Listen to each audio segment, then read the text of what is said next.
नमस्कार, मी पंजाब म्हणजे आता आज 18, 19, 20 पर्यंत राज्यात काय होणार आहे, विखुरलेल्या स्वरूपात पाऊस पडणारच आहे म्हणून हा अंदाज लक्षात यायचा. बीड जिल्हा झालं, लातूर जिल्हा झालं, सोलापूर जिल्हा झालं, धाराशिव झालं, नगर जिल्हा या भागात, आणखी नांदेड जिल्हा, जालना जिल्हा, संभाजीनगर या भागात पाऊस असणार आहे म्हणून हे लक्षात येतं. त्याच्यानंतर इकडे पूर्व विदर्भ, पश्चिम विदर्भात विखुरलेल्या स्वरूपात पाऊस पडणार हे लक्षात येतं.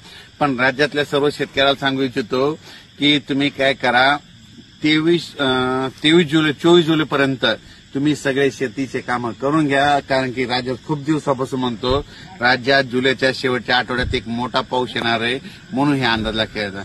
म्हणजे सांगायचं झालं तर राज्यात म्हणजे 25 जुलैपासून ते 29 जुलैपर्यंत राज्यात धोधो पाऊस पडणार आहे म्हणून हे अंदाज लक्षात येतात. सगळ्यात जास्त पूर्व विदर्भ 6 जिल्हे, त्याच्यानंतर पश्चिम विदर्भ, त्याच्यानंतर ते मराठवाड्याकडे पाऊस येईल, त्याच्यानंतर इकडे तसा संभाजीनगर, जळगाव, नाशिक या भागामध्ये जाणार आहे आणि त्या भागामध्ये असा निर्णायक पाऊस राहणार आहे. म्हणजे सांगायचं झालं तर म्हणजे सर्व शेतकऱ्याला सांगतो दुष्काळ वगैरे काही पडणार नाही.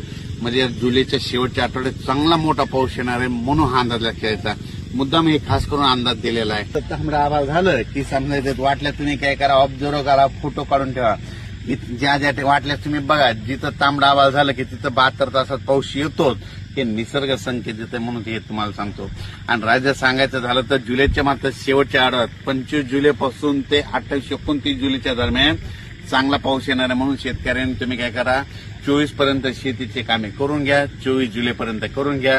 कारण की 25 जुलै ते 28-29 जुलैच्या दरम्यान राज्यात मोठा पाऊस येणार आहे. त्याचा नंतर कोणत्या भागात जास्त राहील त्याचा आणखी नंतर उद्याच्या व्हिडिओमध्ये देण्यात येईल.